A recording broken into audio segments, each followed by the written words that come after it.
안녕하십니까. 에, 날씨가 포근해서 참 좋은 것 같습니다. 마음도 포근해지지 않습니까? 어, 벌써 두 달이 지나가네요. 참 빨리 날짜는 지나간 것 같습니다. 오늘도 어김없이 주님을 예배하는 이 자리에 또 주님과 가까이 있고 싶어서 저희들이 이렇게 모여 있는 것을 보면서 어, 마음에 큰 감동도 되고 그러는데 하나님은 나보다 훨씬 더 좋아하시고 기뻐하시겠죠? 예, 예, 그렇습니다.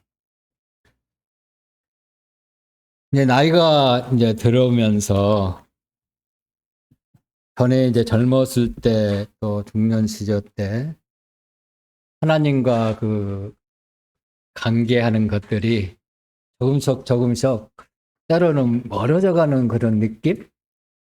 또 그 연약한 부분이 앞에 이제 나이 들면 전개되는데 그런 부분을 바라보면서 때로는 그것들이 내 발목을 붙잡고 흔들리는 그런 경험들을 종종 많이 하게 되는 것을 봅니다. 네, 그것을 생각하면서 사실상 올 초에 나는 올 한 해는 어디에 나의 이치, 나의 삶의 중심이 어디에 두고 살아야 될까 그런 생각을 좀 많이 가져봤거든요. 예, 오늘은 제목이 좀 평상시 제목보다 질문하는 제목입니다. 나는 어디에 이치에 있는가? 이거 질문이에요, 제목이. 다르게 표현하면 나는 어디에 삶의 중심을 두고 살고 있는가? 내 발이 지금 어디에 있는가? 이런 질문을 사실상 내 스스로에게 이제 던져봤거든요. 그런 부분을 바탕으로 함께 하기를 원합니다. 오늘 찬송, 처음에 여기서 찬송 불렀던 찬송 기억하십니까? 조금 전에 불렀던 찬송인데. 처음에. 주의 장막이, 주의 장막을 사모하고, 주의 임재를 갈망하고, 또 주의 집에 거하는 것이 좋고, 또 주의 사랑을 노래한다. 이게요, 사실상 오늘 말씀과 거의 맞아요. 아마 성령님의 인도하신 것 같아요. 우리 현무경제가 오늘 말씀을 위해서 기도를 많이 했나 봐요. 네, 그렇습니다. 네. 네, 창세기 38장을 보겠습니다. 좀 거리가 먼 것 같지만 이 창세기 38장을 보면 이런 부분을 우리에게 교훈해 주고 있는 것을 보게 되는데요. 네. 잘 아시는 대로 창세기 38장은 조금 수치스럽고 민망하고 또 그런 도덕적으로 완전히 그런 좋지 않는 그런 내용들이 기록되어 있습니다. 사람의 시각으로 봤을 때는 참 이게 어떻게 경건한 성경책에 기록되어 있을까? 그 정도로 그런 내용들이 그렇게 돼 있는 것을 보게 됩니다. 그래함에도 이 38장이 기록됐다는 것은 엄청난 중요한 그런 부분을 차지하고 있는 것을 봅니다. 예. 먼저 38장 1절부터 5절까지 큰 목소리로 한번 읽어볼까요? 시작. 그 후에 유다가 자기 형제들로부터 떠나 내려가서 압둘람 사람 히라와 가까이 하니라. 유다가 거기서 가나안 사람 수아라 하는 자의 딸을 보고 그를 데리고 동침하니 그가 인심하여 아들을 낳음에 유다가 그 이름을 에리라 하니라. 그가 다시 임신하여 아들을 낳고 그 이름을 요단이라 하고 또 제 아들을 낳고 그의 이름을 셀라라 하니라. 그가 셀라를 낳을 때 유다는 거십에 있었더라. 예, 이게 이제 계속 봐야 되는데 여기까지만 읽고 필요한 구절을 그때그때 같이 보고 교제하도록 하겠습니다. 38장은 그 후에 이렇게 시작을 합니다. 사실상 37장이 이제 잘 아시는 대로 형제들이 요셉을 이스마엘 사람들에게 팔아버립니다. 그리고 37장이 끝납니다. 근데 이상하게 갑자기 38장이 뚝 뜬금없이 들어오거든요. 근데 이제 39장은 37장과 연결되고 있거든요. 근데 왜 38장이 갑자기 뜬금없이 대두되느냐? 중요한 역할을 하기 때문에 그렇습니다. 야곱의 12아들이 있습니다. 그러니까 성경에 특별히 조명된 아들들이 유다와 요셉 두 사람입니다. 그렇죠? 요셉. 그래서 창세기 이제 이후로는 38장 이후에는 요셉의 그 생애에 모든 초점이 거의 다 맞춰져 있어요. 그것이 마치 중심이 된 것처럼 그러는데 실상은 요셉의 그 삶을 통해서 야곱의 어떤 그런 것들을 결론 짓는 그런 장이라고 해도 틀린 것이 아닙니다. 야곱에 대해서 계속 얘기하고 있는 거예요. 자녀들에 대해서 얘기하고 있기 때문에 그렇습니다. 그러나 여기 보면은 37장을 어떤 일이 일어났는지 잘 알고 있지만 한번 같이 더듬어 보겠습니다. 37장 2절에 1절에 보면 야곱이 가나안 땅 곧 그의 아버지가 거류한 땅에 거주하였더니 이 거주한 땅이 어딜까요? 헤브론. 헤브론에서 지금 살고 있습니다. 헤브론에서 살고 있었고 야곱의 족보는 이러하리라. 야곱의 족보를 얘기하면서 가장 먼저 요셉을 딱 꺼내들어요. 야곱의 생애는 이제 서서히 이제 뒤로 물러나고 그들의 아들들에게 그 모든 것이 맞추어져서 성경이 기록되어 있습니다. 그때 요셉의 나이가 몇 살이죠? 17세. 이 17세를 기억해야 돼요. 근데 잘 아시는 대로 꿈을 꾸고 형제들이 엄마와 아버지까지 자기에게 엎드려 절하는 그런 꿈을 꾸어서 막 얘기하잖아요. 내 동생이 많이 그런다면, 자기 동생이 많이 그런다면 어떻게 돼야 할 것 같아요? 아, 그래요? 이겨질 수도 모르는 놈. 아마 대번에 그럴걸요? 형을 형으로 여겨야지. 동생이. 대부분 그게 일반적인 상황이 아니겠습니까? 어떤 의미에 보면은 충분히 이해할 수 있는 부분이에요. 인간적으로 봤을 때는 이 요셉은 충분히 욕먹고도 남을 그런 부분입니다. 어쨌든 형들의 미움을 살 수밖에 없는 형들의 입장에서는 그들을 위할 수밖에 없었어요. 제일 마치거든요. 베냐민이 있었고 바로 위에 요셉이고 나머지는 다 형들이잖아요. 아마 이때 누벤이 누벤 제일 마탱 나이가 20대 후반 정도 되지 않았을까 그런 생각이 들고 유다는 20대 초반 아주 25세에서 왔다가 그 정도 나이였다고 이제 보통 생각이 듭니다. 이때부터 이제 야곱의 가족이 애굽으로 이주할 때까지 기간이 22년입니다. 성경에 보면 다 알 수 있어요. 벌써 생각해 보면 이때가 17세에 애굽으로 팔려갑니다. 요셉이 총리가 될 때가 30세입니다. 맞죠? 그래서 그러면 13년이라는 세월이 총리가 애굽에서 13년이라는 세월이 흘렀습니다. 그 다음에 이제 꿈을 꾸고 7년의 풍년이 듭니다. 그럼 몇 년이죠? 7년 동안 또 머물렀잖아요. 그럼 20년이 되잖아요. 그 다음에 가나안에 있던 형들이 요셉을 두 번째 방문했을 때 요셉이 하는 말이 흉년이 2년째이고 아직 또 5년이 남았다. 이런 표현을 쓰거든요. 그러면 계산상 정확한 22년이라는 세월이 있는 것을 볼 수 있습니다. 그래서 38장은 22년이라는 그 기간을 이 38장에 하나님께서 말씀하신 부분이 유일하게 여기에 이 기록이라는 거예요. 근데 하필이면 왜 유다를 여기서 집어넣느냐? 왜 유다의 삶을 얘기했을까?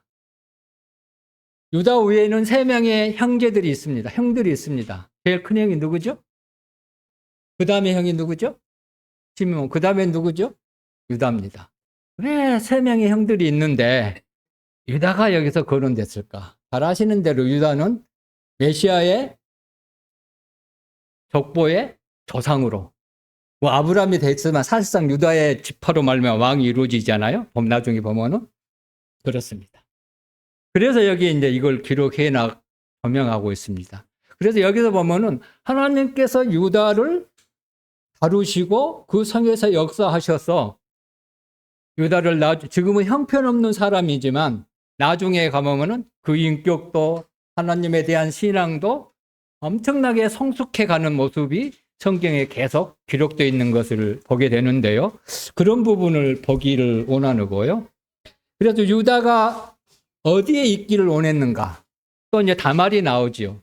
다말은 어디에 있기를 원했는가? 요거를 좀 중점적으로 보려고 그러거든요. 우리는 이거 보면은 맨날 좋지 않는 그것만 보잖아요.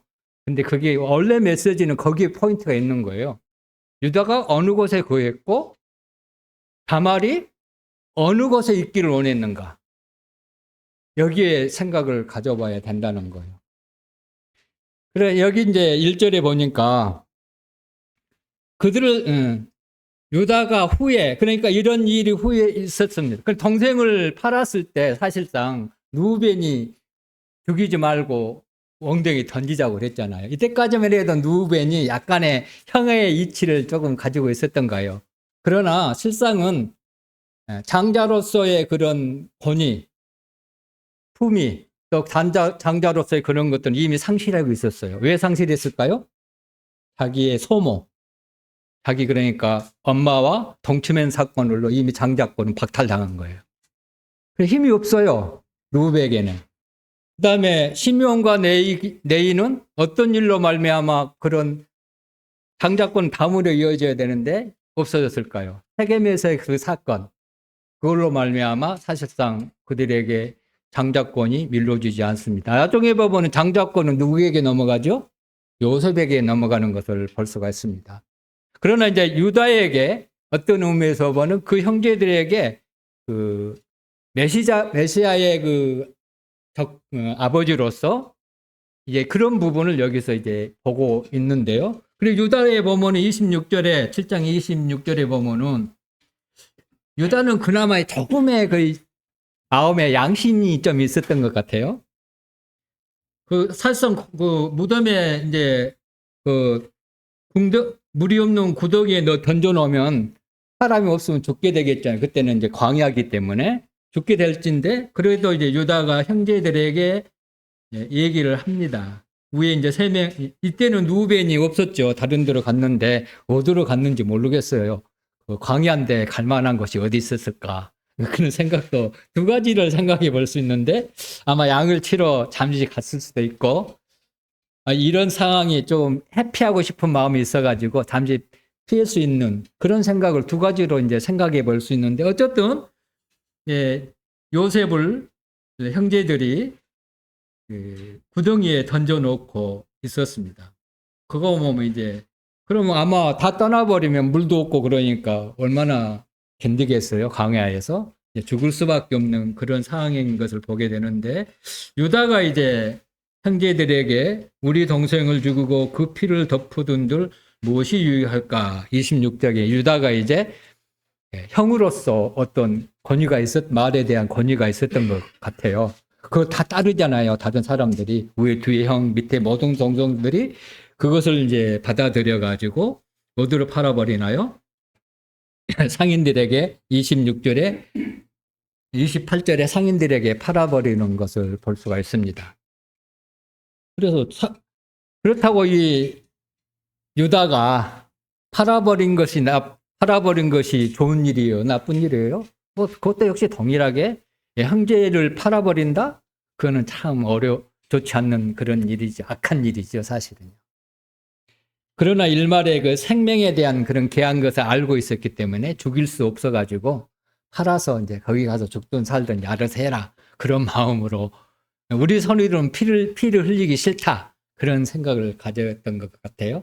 그러니까 시므온과 레이가 피를 흘림으로 세겜 사람들에게 피를 흘렸잖아요. 그걸 장자권을 잊어버린 것을 조금 생각했을지도 몰라요.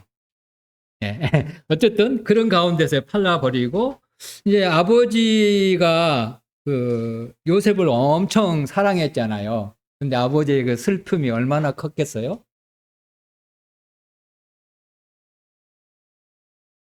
35절에 보면 그 모든 자녀가 위로하되 이게 그 위로가 정상적인 위로가 됐을까요?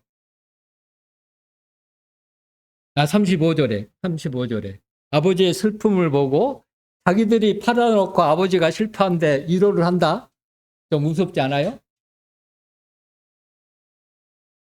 이랬을 때 그 유다의 마음에 얼마나 그런 아픔이 있었을까? 그런 상황이 자기가 다 했던 일이잖아요.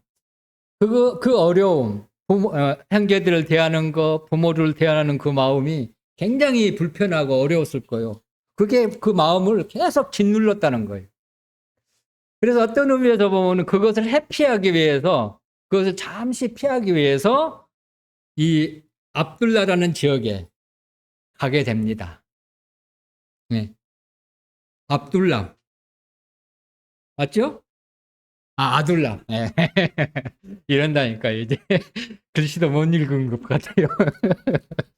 아둘람 지역. 그냥 이거 가장 지역이 한 조그마한 도시인 그 마을인 것 같아요. 네, 거기 이제 가게 되는데, 형제들로부터 떠났다. 이걸 집중 보시기 바랍니다. 유다는요, 형제들로부터 떠나서는 안 돼요. 여기에서 형제들도 떠나는 것은 우리의 적응해 보면 우리는 하나님을 떠난 거예요. 이스라엘에게 하나님의 모든 언약이 주어졌다는 거예요.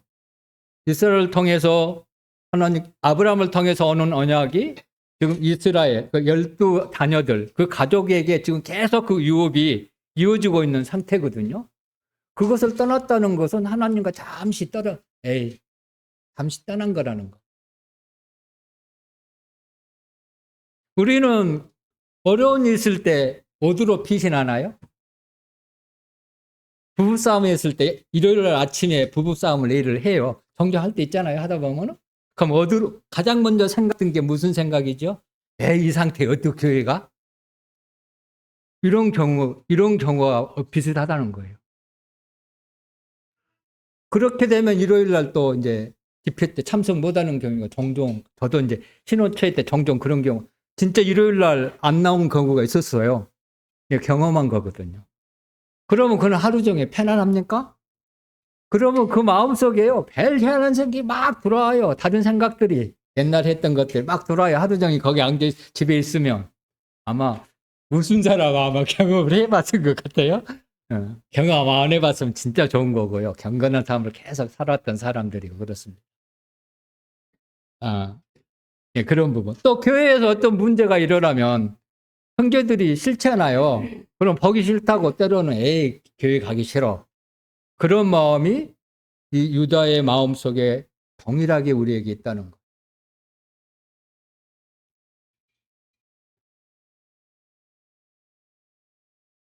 그래서 유다의 삶이 여기 보면은 그 도덕적 수준이 형편없습니다. 아주 그 삶이 완전 체 밑바닥까지 떨어지는 모습이 이제 계속 나오잖아요. 왜 그 이유가 뭡니까? 형제들을 떠났기 때문에 그러는 거예요. 우리가 교회 안에서나 하나님으로부터 떠나버리면 그 마음속에 그 공간이 생깁니다. 그래야 안 그래요? 반드시 생기게 돼 있어요. 뭔가를 열심히 그걸 마음에 품고 살았는데 그것의 마음에서 떠나버리면 그 마음속에 뭔가로 채우고자 하는 인간의 본능이 있습니다. 그래야 안 그렇습니까? 그냥 놔두지 않아요. 뭔가 채워요.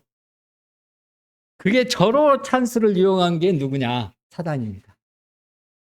그 절호의 찬스거든요. 그건 아무나 잘 안 오거든요. 기가 막히게 그 표착을 합니다, 사단이. 그래서 유다가 어쨌든 그 어려움이 있을 때 잠시 피해야 되겠다. 거기도 힘들고 그러니까 내가 피해버려. 다른 데가 살면 되겠지. 그러니까 피했다는 거. 그게 몇 년이 흘렸느냐? 거의 20년이라는 세월이 흘러간다는 거예요. 이 38장에서. 그래서 20년 동안 일어난 사건이 여기 38장에 지금 조명되고 있는 거예요. 그렇습니다. 그래서 내려가서 가장 먼저 했던 게 뭐나요? 히라와 가까이 했다 그랬습니다. 원래는 하나님과 가까이 하고 하나님의 유업을 이을 언약을 받는 형제들과 부모님과 함께 있었어야 했어요. 근데 떠나는 순간 누구를 가까이 했다? 히라, 세상 사람. 여기 보면 압둘라 사람이라고 표현했는데 이 말은 무슨 의미냐면은 압둘라 주민이다 그런라고 생각하면 돼요. 아둘라. 네, 죄송합니다. 아둘라라는 아둘람. 아둘람 그냥 세 개 들으세요. 말 끊지 말고. 아둘람 주민이 됐다는 거예요. 그러면 히라와 가까이 했다는 것은 유다가 동일하게 아둘람 주민처럼 지금 삶이 바뀌었다는 거예요. 얼마나 무서운지 몰라요. 우리 영적인 삶이 있어서. 떠났을 때 일어나는 일들. 엄청난 그 삶은 피폐해지는 것을 볼 수 있습니다. 완전히 침몰해버려요. 영적으로 침몰하면요. 그 도덕적인 그 상태는요. 엄청나게 바뀌어버려요. 왜냐하면 옛날에 사랑한 것들을 그대로 다 받아들이거든요. 우리는 옛날 것들을 주님을 믿으면서 다 버렸잖아요. 버렸음에도 불구하고 때로는 그것들을 빠질 때도 있지만 어쨌든 그렇다는 거예요. 그런 부분을 이제 여기서 생각하게 되는데요. 그랬을 때 이때 나이가 20대 초반. 요셉이 17살이니까 한 5년 터거리 두면은 아마 22살 되지 않았는가. 그런 생각이 듭니다.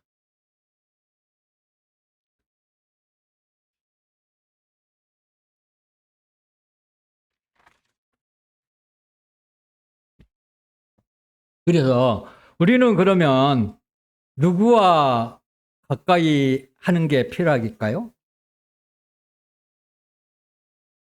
우리는 하나님과 먼저 가장 가까이 하는 게 필요하겠죠. 두 번째, 누구와 가까이 해야 될까요? 네? 교회. 교회 안에 가까이 거해야 돼요. 그래야 영적인 삶을 유지할 수 있어요.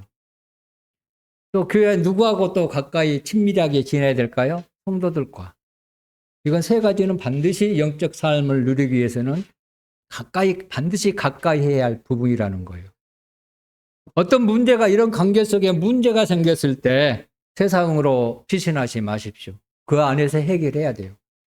세상으로 피신한 것이 무슨 좋게 달콤하게 보이거든요. 근데 그 삶은 어떻게 변해요? 이제 나중에 이제 계속 나오죠. 우리 중에도 종종 그런 것을 볼 수 있습니다. 어떤 문제가 있으면 풀어야 되지? 그것을 보기 싫다고 가버려요, 세상으로 간 사람들이. 지금 정 눈에 안 보이는 사람들도 있잖아요. 구원받아 같이 섬겼던 사람들이.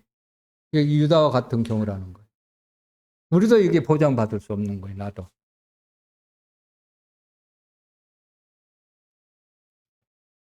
근데 2절에 보면은 유다가 거기서가 또 중요해요. 어디서 지금 가나안의 아둘람 지역에서 지금 누구를 봤나요? 가나안 사람 수아라 하는 자의 딸. 수아 어디 있지? 예, 딸. 그러니까 여기는 수아라는 남자 이름이겠죠. 예, 보고 그를 데리고 동참했다. 원래는 가나안 여인과 유다가 하나님의 유업을 이을 자가, 하나님의 언약 안에 있는 자가 가나안 산 여자와 결혼하면 안 되는 거예요. 그래서 하나님께서 금했잖아요. 금한 사실이거든요. 근데 이제 전에는 하나님을 바라봤던 사람이 지금은 누구를 바라보고 있나요? 수아의 딸을 보고 바라보는 거예요. 육신적인 눈으로 바라봤을 때 아마 이 수아의 딸이 굉장히 매혹적이고 예쁘고 아마 미인 중에 미인이었던 것 같아요. 한눈에 싹 사로잡을 수 있는 그런 여인이 아니었을까 그런 생각이 들고, 이때는 이제 유다의 마음속에는 어쨌든 이제 나이가 들었으니까 가족을 갖고 자기 이제 후세, 자기의 가계를 이을 사람이 필요했던 것을 느꼈기 때문에 결혼을 하기로 생각했던 것 같아요. 근데 여기서 바로 결혼식도 안 하고 바로 동침하고 있는 것을 볼 수 있어요. 지금 흔히 얘기하는, 표현한다면 동거나 그러나요? 네. 근데 여기서는 뭐 부모들의 어떤 허락도 없이 결혼식도 없이 그냥 딱 보자마자 결혼을 해버렸어요. 그 결과가 3절 이후에 이제 계속 결혼하게 됩니다. 어쨌든 결혼해서 3명의 이제 그 자녀를 낳게 되는 것을 볼 수가 있습니다. 그래서 영적으로 떠나면 그 떠난 자리에 육신적인 것으로 반드시 채우게 돼 있어요. 이거는 불변의 사양입니다. 또 육신적인 일들을 가까이 하게 돼 있어요. 한번 돌이켜 생각해 보세요. 금방 알 수 있는 부분이에요. 우리 삶 속에 자주 일어나는 일이기 때문에 그렇습니다. 반대로 영적인 것들을 내 마음에 육신으로부터 떠나게 되면 무엇이 우리한테 채워질까요? 영적인 일들이 우리 마음에 채워진다는 거예요. 그 영적인 일이 우리 마음에 가득 차면 하나님과 늘 가까이 지낸다는 거예요. 이게 정상적인 그리스도인의 삶입니다.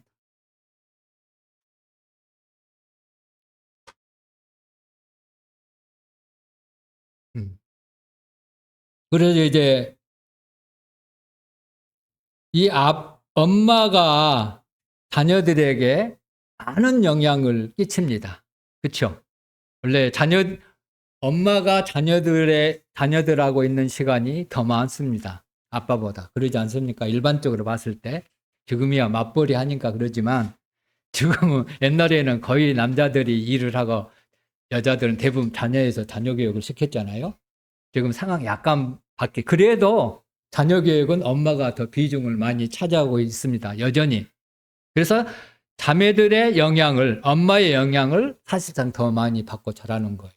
우리 자매님들 자녀 키우신 분 굉장히 이게 중요한 말씀이거든요. 이거 잘 봐야 돼요.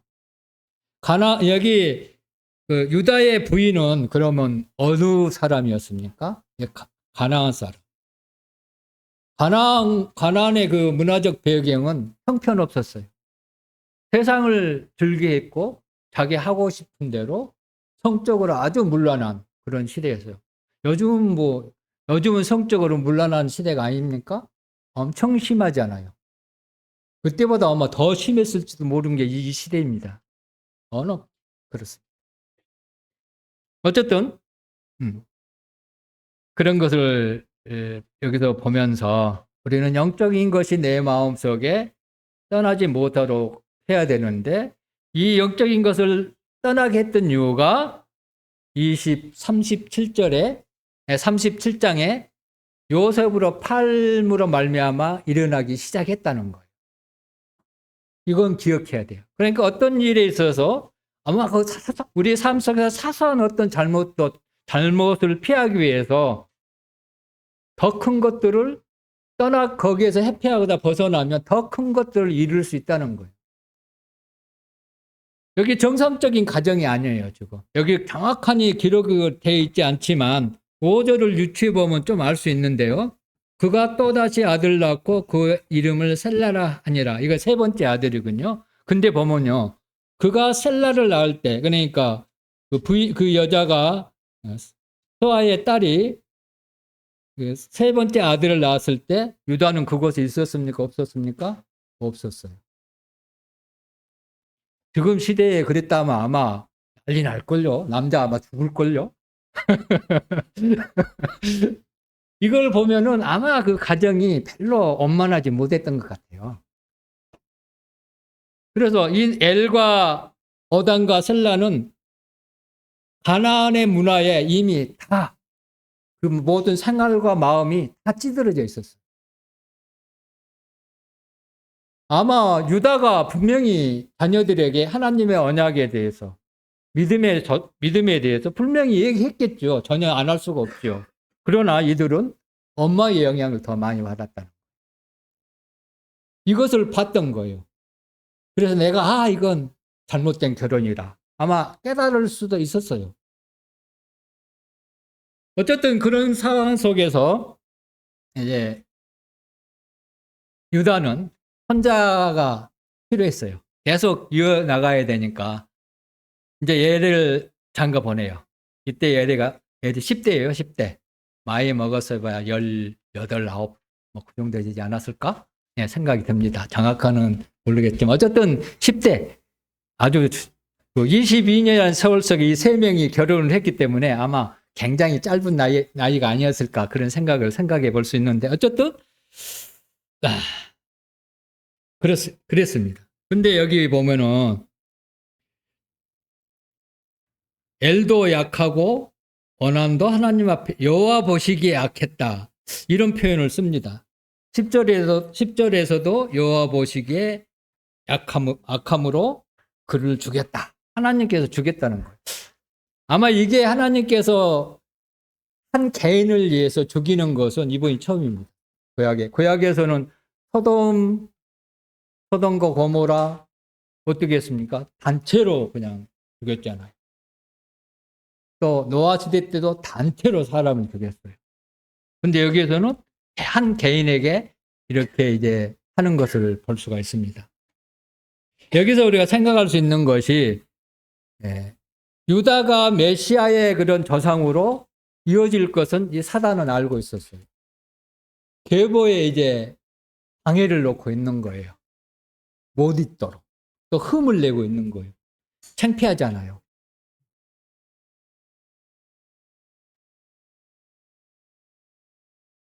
엘은 어떠한 잘못을 했는지, 무엇을 해서 악한지는 잘 모르겠지만, 오난의 경우를 보면은 사실상 그 형을 위해서 형수로 들어가서 그 형의 대신해서 자녀가 낳고 그걸로 말미암아 그 형의 유업을 얻을 수 있는 그것을 하기 위해서 자녀를 잉태하는 그 일을 했어야만 했어요.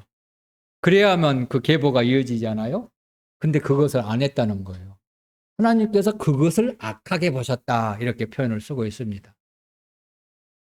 어쩌면 엘도 그런 일로 말미암지 않았는가 이렇게 생각해 볼 수 있지만 이거 생각이고요. 그렇습니다. 정확한 것은 모르겠어요. 어쨌든 악한 것은 사실입니다. 그래서 이제 두 아들이 죽고 이제 11절을 보면은 유다가 그 며느리 다말에게 이르되 수절하고 내 아버지 집에 있어 그 아들 셀라가 장사하기를 기다리라 하니 셀라도 그 형제들과 같이 죽을까 염려함이라. 다말의 잘못이 있습니까? 없습니까? 없어요. 근데 다말이 무슨 잘못한 것처럼 얘기하고 지금 생각하고 있는 거예요. 그래서 여기 떠 있으면 셀라도 죽을 것 같은 그런 생각을 가져가지고 그 생각이 그 형들 같이 죽을까 염려함이라. 유다의 마음속에 이런 마음이 있었다는 거예요. 이게 해결 방법은 뭡니까? 친정으로 보낸 거예요. 그 친정으로 보내버리거든요. 근데 12절에 얼마 후에 수아의 딸이 죽습니다. 아내가 죽지요.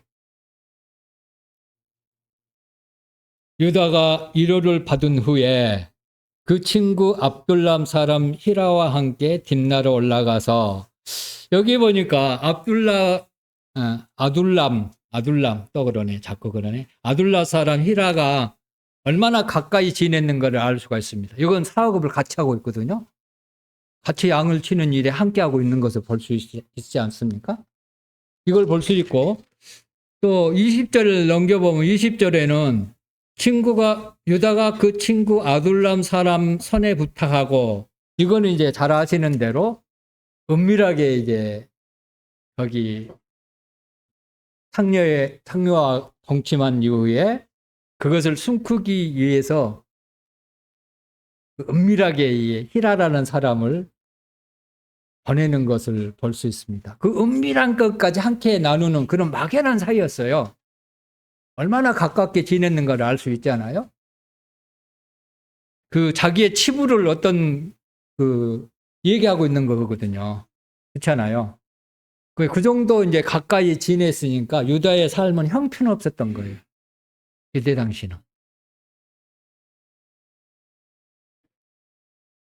그래서 이제 14절 보겠습니다. 그래서 이제 딥나와 함께 딥나에서 양털을 깎는 일을 하게 되고 14절에 보니까 이제 다말이 다시 등장하게 13절부터 이제 다말이 다시 등장하게 됩니다. 그래, 유다는 지금 계속해서 가나안 땅에 머물러 있는 거고 다말은 여기에서 어디에 있기를 원했는가 이걸 봤으면 좋을 것 같아요. 이 다말의 삶을 통해서 얼마나 다말이 하나님의 언약을 사모하고 이스라엘 그 가운데 있기를 원했고 하나님의 유업을 얻기를 원했고 유다의 자손을 자기를 통해서 잉태돼서 이어지기를 바라는 간절한 소망을 가졌던 여인이 이 다말입니다. 원래 다말은 가나안 땅 지역에서 거기 문화에 젖어있던 여인이었잖아요. 근데 아마 유다가 거기에 젖어 있다고 생각했다면 다말을 며느리 삼았지 않았을 거예요. 근데 이제 그런 가운데 다말에게 결혼하기 전에 시아버지로서 아마 하나님에 대한 신앙을 다 얘기해 줬을 거예요. 색중팔구 얘기해 줬을 거예요. 그걸 그대로 받아들였다는 거예요. 그러니까 믿음을 소유하고 있었던 거예요. 이 다말은 이때부터 결혼 전부터. 그래서 그것을 받아들이고 사실상 엘과 결혼을 했잖아요. 그거 쉽지 않는 부분이거든요. 다말의 입장에서는. 그렇잖아요. 종교적인 어떤 갈등이 있잖아요. 그게 쉽지 않는 부분이지만 그걸 수용하고 결혼하는 다말의 모습을 여기서 엿볼 수 있습니다. 어쨌든 시간이. 어쨌든 그게 이제 의복을 벗고 이제 얼굴을 가리고 14절에 몸을 휩싸고 딥나 길 곁 에나임 무태 앉으니 이건 에나임 무이란 것은 개방된 그런 장소를 얘기하고 있는 부분이거든요. 그런 이유가 이제 이는 셀라가 장성함을 보아도 자기를 그 아내로 주지 않음으로 말미암으니라 이렇게 표현했습니다.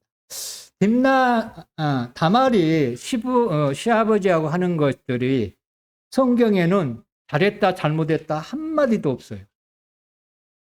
근데 나중에 유다가 너는 나보다 옳다. 너는 다른 성경에는 나보다 의롭다. 그렇게 얘기해놨거든요. 다말이 정욕을 해소시키기 위해서 시아버지한테 갔을까요? 상녀의 그런 노릇을 했을까요? 아니라는 거예요. 그러면 돈을 받기 위해서 그 일을 했나요? 아니라는 거예요. 그럼 뭘 위해서? 씨를 얻기 위해서. 이게 중요한 거예요. 그 마음에 그게 완전히 사로잡고 있었다는 거예요. 하나님에 대한 것들로. 하나님의 유업에 대해서, 기업에 대해서 완전히 갖고 있었다는 거. 이 여인이 참 대단한 그런 믿음을 소유한 여인이다. 그래서 할 수 없이 방법이 없어요. 깨달아 컸는데도 나한테 주지 않고, 이때는 유다가 부인이 있었어요, 없었어요? 없었어요. 죽었잖아요. 그래서 두 가지 방법밖에 없는 거예요. 유다의 다말의 입장에서는 셀라를 안 준다고 하니까 방법은 유다밖에 없었다는 거예요. 그 좋지 않는 것이잖아요. 사실 이때도 뭐 그러면 나중에 보면은 임신했다가 죽이라고 그러잖아요. 뭐 나중에 지금 율법이 없는 시대거든요. 이때는 율법이 없었어요. 성경도 없었어요. 다 구전으로 이르는 그런 시대였거든요. 거의 다 구전으로 아마 이어졌을 거예요.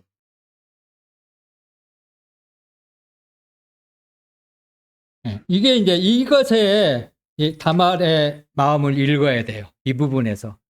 이 못된 여자, 그렇게만 생각하지 말고, 어떻게 시아버지를 유혹해서 그럴 수 있느냐. 그런 시각으로 보지 말라는. 그건 육신의 시각이에요. 어쨌든 이 여인을 통해서 어떻게 됐나. 나중에 딱 마태를 통해서 메시아의 계보 안에 딱 집어넣잖아요. 이게 하나님의 사실상 은혜죠. 이거 완전히 하나님의 은혜입니다. 그러나 여전히 우리 시각으로 보면 나중에 이런 부분은 율법으로 강하게 이제 얘기하잖아요. 커서 죽이라. 뭐 그 정도로. 어쨌든 그런 것을 볼 수가 있습니다. 그래서 이제 이로 말미암아 이제 임신을 하게 되는 거, 이제 그게 임신을 하게 되고 쭉 보니까 26절에 보겠습니다. 유다가 그것을 알아보고 이르되 그는 나보다 옳도다. 내가 그를 내 아들 살라에게 주지 아니하였음이로다 하고, 이거 인정합니다. 유다도 인정해요. 내가 살라를 주지 않으니까 내 며느리가 나한테 이렇게 했다. 그걸 인정하면서 네가 나보다 더 옳다. 이렇게 인정하고 있는 것을 볼 수가 있습니다. 이럴 때 이제 이것을 통해서 하나님께서 유다의 그런 마음을 조금씩 깨닫게 하고 변화시켜 가고 있는 모습을 볼 수가 있습니다.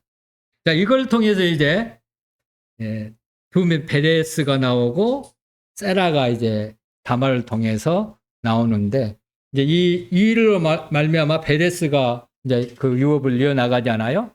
아시아의 메시아의 적보로 다음 때로 이어져 나가는 것을 볼 수가 있습니다.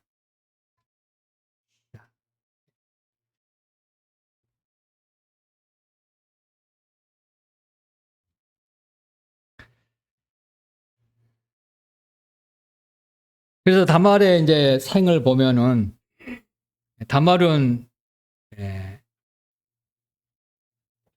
영적인 삶을 살기를 간절히 원했고, 하나님의 유업을 이을 자녀를 간절히 사모했고, 하나님의 집에 거하기를 간절히 사모했고, 이스라엘을 통해서 역사하시고 인도하시는 하나님 앞에 간절히 있기를 원하는 마음을 가지고 있었다는 겁니다. 우리가 그 신례를 또 한번 보면은 시편 73편에 보면 아삽이 나오죠. 그죠?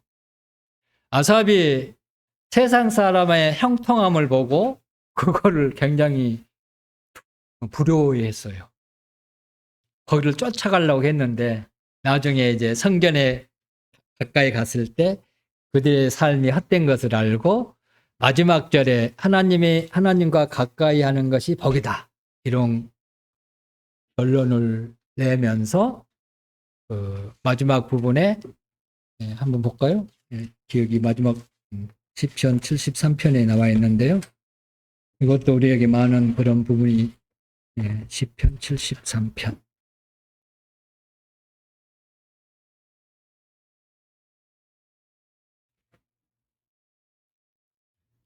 73편 마지막 절. 하나님께 가까이 함이 내게 복이라. 내가 주 여호와를 피난처로 삼아 주의 모든 행적을 전파하리이다. 이게 가까이 하는 게 복인데 뭐가 복이냐? 뭐가 여기서 복이라고 얘기했나요? 주의 행적을 전파하는 것이 복이라는 거예요.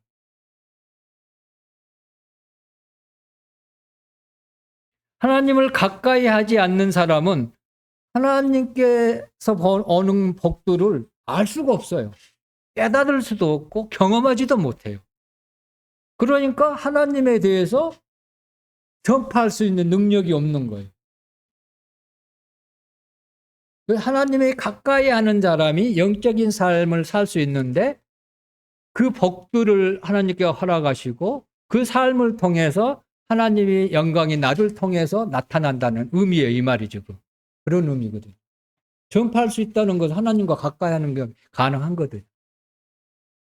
또 유다를 통해서 다말을 통해서 볼 수 있는 것은 우리는 영적인 후세를 갖기를 간절히 사모하는 마음이 있어야 돼요.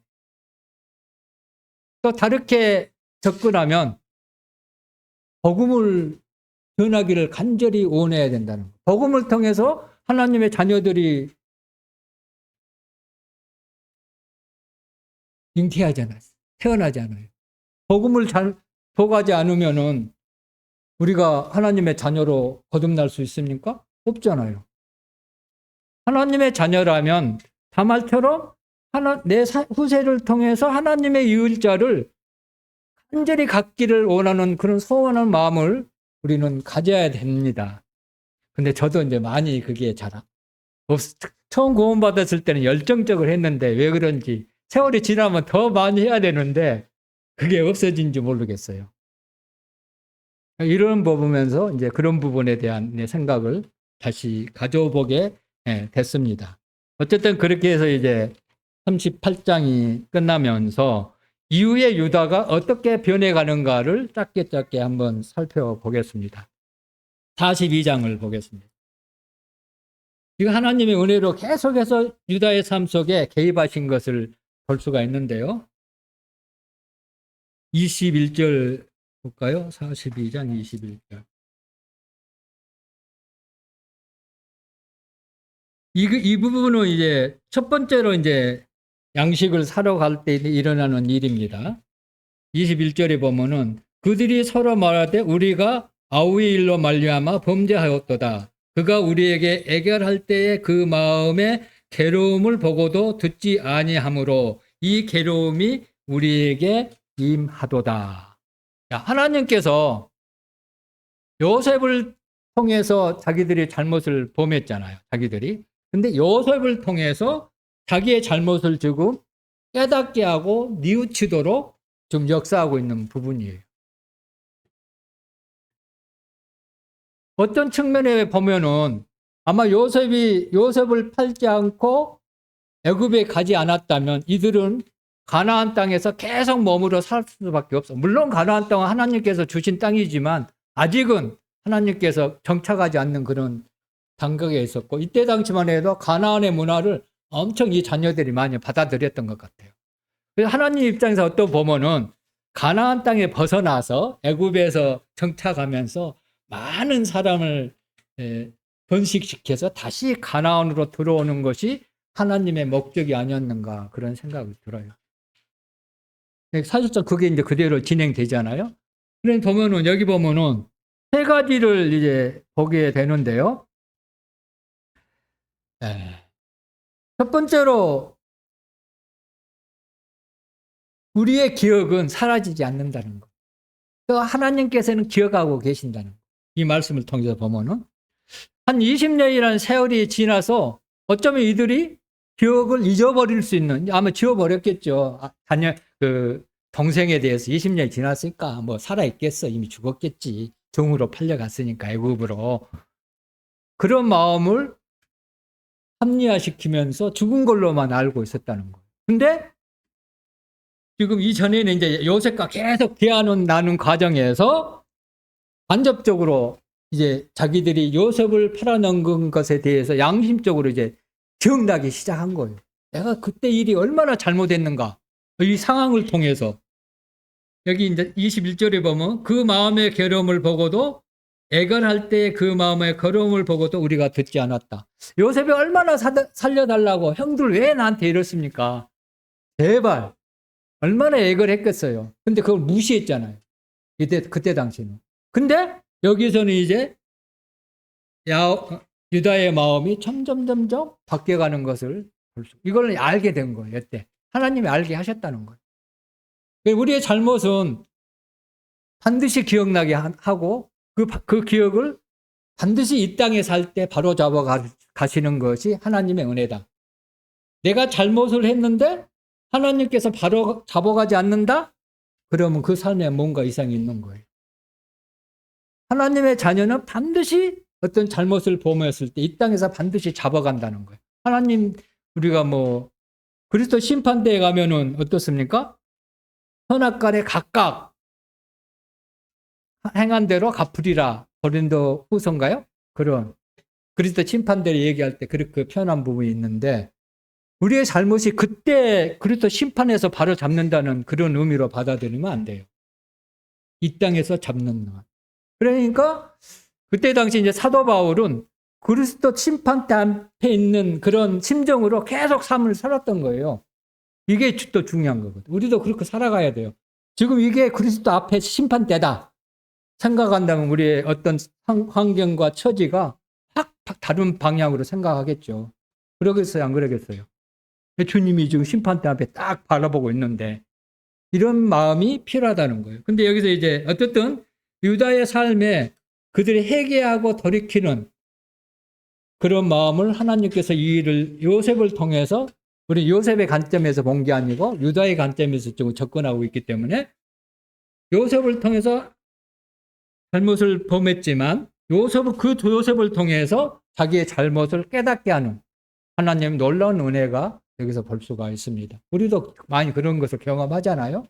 네, 그런 부분을 보면서 점점점 보면서 어떤 일을 했을 때 하나님은 여기에 응보의 법칙이 있어요. 첫 번째는 이제 기억나게 하시고, 두 번째는 뭘 생각해 볼 수 있냐면 우리 감춰있던 양심을 일깨운다는 거예요. 하나님께서는. 로마서에 보면은 양심이 우리 스스로를 심판하잖아요. 양심이 내가 잘못을 알잖아요. 이거 잘했나 못했나. 양심이 살아있는 자는 좀 깨끗한 삶을 살 수 있어요. 도덕적으로. 그러니까 양심이 하인받은 자는 자기가 뭘 하는지도 몰라요. 그러나 결국 하나님 앞에서는 그 자기의 양심이 낱낱이 증명하게 되는 것을 볼 수가 있는데, 이걸 깨워서 자기들이 하는 것을 알게 되는 거예요. 이 괴로움이 우리에게 임하는도다. 이 말씀을 들어봤어요. 아는 거예요. 하나님은 갚으시는 것을 볼 수 있고, 본 것을 볼 수가 있습니다. 여기서 이제 보고, 여기에는 유다가 이제 기록되어 있지 않지만, 이때 가는 전체 형제들을 대상으로 아마 이때 모든 그런 형제들이 아마 깨달았을 것 같아요. 이런 동일한 마음을 품었었던 것 같아요. 모든 형들의 잘못을 들춰내시고 기억나게 하시고 깨닫게 하셔서 회복시키는 이 과정을 지금 볼 수가 있습니다. 그 다음 43장에 가보겠습니다. 이제 베냐민을 데리고 애굽으로 이제 가는 장면이죠. 가기 위해서 지금 아버지와 대화하는 과정이 이 43장입니다. 근데 아버지가 처음에는 엄청나게 반대를 했어요.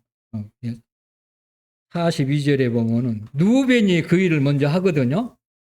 42장 37절에 보면은 누벤이 그 아버지에게 말하되, 이제 다시 갈 것을 얘기하고 있는데 아버지가 이거는 절대 신뢰하지 않습니다. 누벤의 말을. 그러면서 이제 43장에서는 유다와 아버지와 간의 대화가 시작되는데, 이제 아우를 데려가야 요셉을 볼 수 있고 요셉을 만나야 우리가 양식을 사올 수 있다. 그 내용이잖아요. 근데 야곱의 입장에서는 베냐민을 보낼 수가 없었어요. 왜? 사랑하는 라헬의 두 번째 아들이잖아요. 근데 요셉은 죽은 걸로 이미 알고 있으니까 죽었는데 어떻게 보낼 수 있어요? 막내 아들인데 그것도. 그래, 아무튼 강하게 얘기한 것을 볼 수가 있습니다. 근데 여기서 이름이 야곱이란 이름을 성경에서는 많이 쓰고 있고 이스라엘 이름을 종종 쓸 때가 있거든요. 야곱이란 이름이 썼을 때는 이렇게 접근하면 좋을 것 같아요. 육신에 따라 행하는 사람의 야곱. 이런 식으로 접근하면 이해하기도 쉬워요. 근데 이스라엘이라는 말을 쓰면 이스라엘은 하나님의 섭리 가운데 있는 말이잖아요.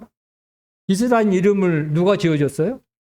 하나님이 지어줬다는 거. 그런 식으로 접근하면 더 쉽게 이해할 수 있어요. 그 목적이 육신의 목적이 아니고 이스라엘 하나님의 언약의 그런 관계 속에서 야곱이 이스라엘이 얘기하고 있다. 그렇게 얘기하고 유다도 이 사실을 알고 있었어요. 그래서 그렇게 얘기하고 이름이 바뀌는 것을 볼 수가 있습니다. 8절에 보니까 그의 아버지 이스라엘에게 이르되, 이제 아버지 야곱이라고 하지 않고 이스라엘이라고 표현을 쓰지 않아요. 하나님의 언약 가운데 지금 얘기하고 있는 거예요. 여기에 보면 온 가족의 생사가 달린 문제거든요. 식량이 당장 없어 굶어 죽게 생겼으니까. 그러면서 저 아이는 누굽니까? 8절에 베냐민이에요. 나와 함께 보내시면 우리가 간다. 이렇게 안 보내니까 이제 지금 아버지가 지금 아버지를 설득시키는 그런 부분이잖아요. 가기 위해서. 근데 이제 9절에 보십시오. 놀라운 그 고백을 합니다. 내가 그를 위하여 담보가 되오리니. 이런 표현을 썼습니다. 유다는 요셉을 팔아넘겼어요. 근데 여기에서는 베냐민을 위해서 내가 담보가 되겠습니다. 보증이 되겠습니다. 놀랍게 바뀌어 있잖아요. 불과 한 장 사이에. 몇 개월 되지도 않았을 거예요. 그 짧은 순간에 이렇게 바뀌는 요셉의 인품, 인격, 도덕적 수준을 볼 수 있는 것을 볼 수가 있습니다. 그러면서 9절 후반부에 보면은 내 손에서 그를 찾으셔서, 그러니까 베냐민이 만약에 애굽으로 데려갔는데 애굽에서 베냐민이 안 돌아오면 그 모든 생명에 대한 책임을 나한테 던지십시오. 내가 다 책임지겠습니다. 이 말이잖아요. 자기 생명을 지금 걸고 얘기하고 있는 거예요. 그러면서 만약에 앞에 베냐민을 아버지 앞에 다시 데려오지 않으면 내가 영원히 죄를 짓나이다. 이런 고백까지 하고 있는 모습을 볼 수가 있다. 내가 누군가를 위해서 보증이 서준다는 것은 쉽지 않습니다. 옛날에는 직장에 다니면 반드시 보증이 필요했거든요. 옛날에 그랬습니다. 지금은 보증이 필요합니까? 취업할 때?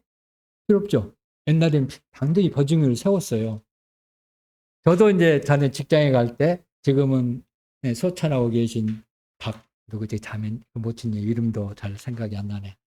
박인영 모친님. 그분이 그때 이제 그분만이 유일하게 집을 가지고 계셨어요. 그 보증을 서셨던 분이거든요. 근데 쟤를 뭘 알고 저를 보증에 서서, 보증은요, 이익될 게 하나도 없어요. 선의로 베풀어서 보증을 세워주지만 결국 돌아오는 것은 잘못되면 엄청난 불이익이 오잖아요. 그런데도 불구하고, 나를 아무것도 모르잖아요. 내가 그때는 성도라는 개념밖에 모르고 내가 어떻게 살아온지도 잘 모르는 상태에서 보증을 서줬어요. 근데 보증을 서준다는 게 참 쉬운 게 아니거든요. 올무가 되거든요. 그 보증이. 근데 성경에 구약에서 보면은 이 유다가 보증을 쓴 첫 번째 사례예요. 다른 거 거의 찾아볼 수가 없는 것 같더라고요. 그렇게 바뀐 거예요, 유다가. 그럼 신약에 와서 우리의 보증은 누가 되시나요? 예수님이요. 유다의 모습 속에서 예수님의 모습을 볼 수 있어요. 그래서 자기의 모든 것을 포기하고 보증을 서준 거거든요. 모든 것을 희생하겠다. 그런 각오가 없이는 보증을 서줄 수 없는 거예요. 하나님께서 이렇게 유다의 삶 속에 개입하셔서, 시간이 겁나게 가버렸네. 그래서 어쨌든 짧게 하겠습니다. 그렇게 하면서 이제 설득시켜서 갑니다. 이건 이제 말뿐이었죠. 근데 실제적으로 44장에 가면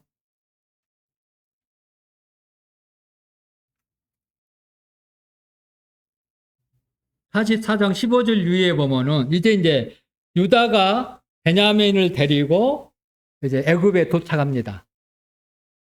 그래 그 과정에서 요셉이 14절부터는 요셉과 유다가 독대에서 면담하는 그런 과정입니다. 근데 은잔이 없어지잖아요. 그러니까 누군가 은잔이 있었는데 이때 이제 그 사건을 두고 유다와 요셉이 지금 설레기하고 있는 그런 부분이 이 14절 이후입니다. 그러니까 요셉이 15절에 내가 그들에게 이르되 너희가 어찌하여 이런 일을 행하였느냐 나 같은 사람이 점을 잘 치는 줄 너희는 알지 못하느냐. 점 치는 자라고 나오면서 너희가 음잔이 없어졌는데 내가 점 치는이기 때문에 충분히 다 알 수 있어. 속일래야 속일 수 없어. 이 말이잖아요. 근데 유다를 보십시오. 16절 유다가 그 말을 듣고 유다가 이렇게 얘기하죠. 우리가 내 주께 무슨 말을 하오리까? 무슨 설명을 하오리까? 우리가 이렇게 우리의 정직함을 어떻게 정직함을 나타내리까? 하나님의 종들의 죄악을 찾아내셨으니 이 말은요. 요셉의 사건을 지금 기억하고 있는 거예요. 하나님께서 들춰냈다는 거예요. 유다의 삶 속에서 지금까지 하나님이라는 이름을 한 번도 언급한 적이 없는데 여기에서 유다가 하나님이라는 이름을 언급하고 있는 것을 볼 수가 있습니다. 하나님 앞에서 내 죄를 들춰내 주셨다. 그럼 부끄러운 일인가요? 아니에요. 이건 굉장히 중요한 거예요. 그 죄를 하나님께서 들춰낸 것을 통해서 하나님으로부터 회복될 수 있는 길이기 때문에 복받는 일이라는 거예요. 그런데 우리는 감추기에 급급하잖아요. 그러시면 안 되는 거예요.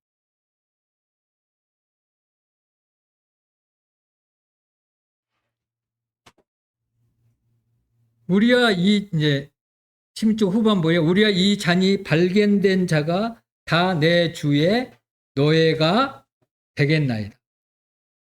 그렇게 이제 얘기하면서 포기하는 것을 볼 수가 있고요. 17절에 보면은 아니다. 그 손에서 발견된 자만 내 종이 된다. 이렇게 이제 얘기합니다. 그랬을 때 유다의 마음속에는 행여나 베냐민이 그 짐속에 있으면 어떻겠나 그런 마음이 작동했던 것 같아요. 그 이유가 이제 18절 이유가 이제 다 얘기합니다. 누구에게 그거 있든지 간에 그 사람의 잘못을 나한테 돌리십시오. 내가 다 책임지겠습니다. 그것이 32절입니다. 주의 종이 내 아버지의 아이를 담보하기를 내가 이를 아버지에게로 데리고 돌아오지 아니하면 영영이 아버지께 죄를 지리라 하였사오니 이제 주의 종으로 이 아이를 대신하여 머물러 있어 내 주의 종이 되게 하소서. 이제 스스로 요셉의 종이 되는 누구를 위해서? 베냐민을 위해서. 스스로 자기가 담보되었다는 그것을 실제적으로 이 상황에서 지금 실천하고 있는 부분이잖아요. 그만큼 받겠다는 거예요. 말과 행동이 일치하는 유다의 삶. 이게 하나님께서 가장 원하시는 거. 우리는 실수할 수 있어요. 그러니까 실수를 덮어두지 말고 인정하고 또 자기가 했던 일들을 실제적으로 행하는 그런 유다의 삶을 통해서 읽어볼 수가 있습니다. 할 얘기가 어쨌든 이거를 통해서 이제 요셉이 자기를 밝히고 그 모든 관계가 완전히 회복되잖아요. 형제로서 회복이 되는 것을 볼 수가 있습니다. 이게 또 우리가 살아가면서 교회 안에서 성도들과 자매들과 관계가 나쁠 수도 있어요. 그걸 통해서 하나님은 선을 이루시잖아요. 또 하나님의 은혜를 경험하게 되고 하나님의 사랑을 경험하게 되고 하나님은 결코 나를 버리지 않고 내 삶 속에서 하늘나라로 이끌어 가시는 거라. 이것들을 또 경험하게 되고 회복하게 되고 점점점 그리스도의 마음을 품게 되고 하나님의 닮아가는 그런 삶을 하고 있잖아요. 유다가 지금 계속 하나님을 닮아가고 있는 거예요. 인격적으로 도덕적으로 하늘의 그런 소망을 바라보고 가고 있는 거예요. 가나안에 이제 여기는 가나안을 주셨기 때문에 그렇습니다. 그러면서 이제 마지막이 49장을 보면 유다에 대해서 이제 야곱이 죽음을 두고 유언하고 있는 모습이죠. 8절에 유다야 너는 내 형제의 찬송이 될지라. 유다가 이제 어떤 의미에서 보면은 이제 엄청 성숙돼 있는 거예요. 영적으로. 부끄러움이 없는. 우리의 잘못을 하나님께서 계속 기억하지 않아요. 하나님은. 우리는 기억하지만 너희 불법과 죄를 내가 다시를 기억하지 않는다. 얼마나 놀라운 은혜의 말씀인가. 하나님은 전혀 이걸 기억하지 않고 지금 이렇게 기록하고 있는 거예요. 그러면서 이제 왕의 그런 규가, 통치가 유다로부터 계속 이어질 것을 얘기하고 결국은 어떻게 됐습니까? 다말과 유다의 그런 자연을 통해서 마태복음에 다말이라는 이름이 등장하는 것을 볼 수가 있습니다. 다말의 삶이 참 아름다운 것 같아요. 부끄러운 여인이 아니라는 거예요. 영적인 시각으로 봤을 때는 부끄러운 여인이 아니라는 거. 물론 도덕적으로 옳다 그렇게 얘기할 수는 없는 부분이지만 그렇다는 거예요. 하나님은 그래서 자기의 목적을 이루시기 위해서 다양한 방법으로 다루시고 개입하시고 그 잘못을 깨닫게 하시고 소망을 품게 하시고 갈망하는 마음을 주시는 것을 볼 수가 있어요. 하나님의 장막을 사모하는 마음이었고 주의 임재를 갈망하는 마음이었고 하나님의 장막에 거하는 것이 아름답다는 그것을 우리가 알지 못한다면 우리가 하나님을 섬길 이유가 없죠. 동기가 부여가 안 되는 거예요. 그렇잖아요. 다말은 그런 동기를 강하게 가지고 있었다는 것. 그래서 과감하게 그런 행동을 옮기게 됐고 그것들이 실제적으로 하나님의 의뢰로 말미암아 기록되고 또 계보에 이어지는 그런 놀라운 것을 볼 수가 있습니다. 우리도 이제 다말처럼 또는 유다처럼 그렇게 살고 있지만 결국은 유다는 가나안 땅에 있었던 기간이 20년이지만 그 흉년으로 말미암아 다시 형제들과 함께하는 것을 볼 수 있잖아요. 그 형제들과 함께했을 때 그들이 회복되는 유다가 회복되는 것을 볼 수가 있었어요. 계속 그곳에 머물러 있었다면 회복됐을까요? 절대 회복될 수가 없어요. 그래서 과감하게 벗어나야 된다는 거예요. 그걸 눈에 보여줬을 때. 이게 또 중요한 것 같습니다. 그래서 하나님께서는 다말의 그 간절한 그런 소망, 또 때로는 우리가 유다처럼 실수해서 넘어지고 하나님을 멀리할 때도 있지만 하나님은 우리를 가만두시지 않는다는 거예요. 다양한 방법으로 우리를 회복시키는 또 하나님 안에 거하게 사는 것을 볼 수가 있고 그랬을 때 우리가 그런 하나님의 은혜가 사랑에 베풀어 주시지 않으면 우리 하늘의 유업을 하나님의 기업을 얻을 수가 없어요. 실상 하나님의 상급을 받을 수가 없어요.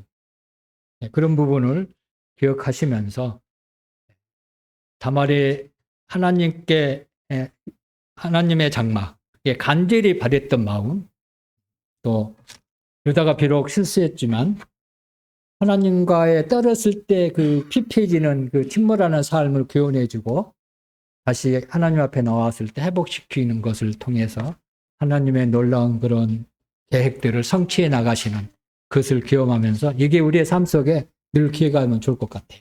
네, 이상입니다.